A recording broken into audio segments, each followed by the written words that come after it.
नमस्कार दोस्तों, mutual fund investors के लिए सेबी ने एक बहुत बड़ा बदलाव किया है जो कि 1 अप्रैल 2026 से लागू हो जाएगा। अब तक एएमसी यानी कि म्यूचुअल फंड कंपनियां फिक्स फीस लेती थी, चाहे फंड अच्छा परफॉर्मेंस करे या फिर खराब। लेकिन अब सेबी ने परफॉर्मेंस लिंक्ड एक्सपेंस रेशियो की अनुमति दे दी है, यानी अब म्यूचुअल फंड की फीस फंड के परफॉर्मेंस के हिसाब से डिपेंड करेगा। इस वीडियो में हम समझेंगे ये नया नियम क्या है, इन्वेस्टर पर इसका क्या इम्पैक्ट होगा और इससे आपका प्रॉफिट बढ़ सकता है या फिर नहीं। तो चलिए दोस्तों, वीडियो को शुरू करते हैं। अब तक म्यूचुअल फंड कंपनी इन्वेस्टर्स से टोटल एक्सपेंस रेशियो यानी कि TER चार्ज करते थे, जो कि फिक्स होता था। लेकिन नए नियम के अनुसार अगर म्यूचुअल फंड कंपनियां बेंचमार्क से बेहतर परफॉर्मेंस करता है तो एएमसी ज़्यादा फीस चार्ज कर सकती है, और अगर म्यूचुअल फंड खराब परफॉर्मेंस करता है तो एएमसी को कम फीस चार्ज करनी पड़ेगी। यानी अब एएमसी की फीस अर्न करने के लिए अच्छा परफॉर्मेंस देना बहुत ही ज़रूरी है।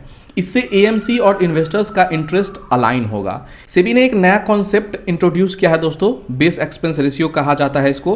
पहले एक्सपेंस रेशियो में सब कुछ शामिल होता था, जैसे कि एएमसी की fees, brokerage fees, stamp duty, transaction charge.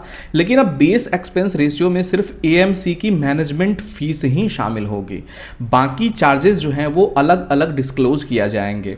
पहले क्या होता था दोस्तों कि केवल एक चार्ज लगता था जो एक्सपेंस रेशियो कहा जाता है, उसी के अंदर सारे चार्जेस टैक्सेस जो हैं वो लगे होते थे। तो इन्वेस्टर्स को यही पता नहीं चल पाता था कि हम चार्ज कितना दे रहे हैं म्यूचुअल फंड कंपनी को, सरकार को कितना जा रहा है, जीएसटी कितना लग रहा है, एसटीटी कितना लग रहा है। लेकिन अब हर फीस और चार्जेस को अलग अलग डिस्क्लोज किए जाएंगे ताकि इन्वेस्टर्स को पता रहे कि आपका कितना पैसा किसके पास जा रहा है। इससे ट्रांसपेरेंसी बढ़ेगी और इन्वेस्टर्स को क्लियर पता होगा कि वह किस चीज़ के लिए फीस दे रहे हैं।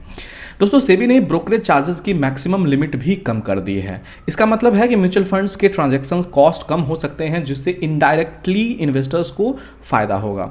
कम कॉस्ट का मतलब लॉन्ग टर्म में हायर रिटर्न आप समझ सकते हैं। दोस्तों, इन्वेस्टर्स के लिए चेंज मोस्टली पॉजिटिव है। अब एएमसी को परफॉर्मेंस देना पड़ेगा उनको फीस एक्स्ट्रा कमाने के लिए। खराब परफॉर्मेंस पर भी फिक्स फीस लेने का सिस्टम जो है वो अब खत्म हो रहा है। इससे एक्टिव फंड मैनेजर्स पर प्रेशर पड़ेगा, कंपटीशन बढ़ेगी और इन्वेस्टर्स को बेटर रिटर्न्स मिलने की संभावना बढ़ेगी।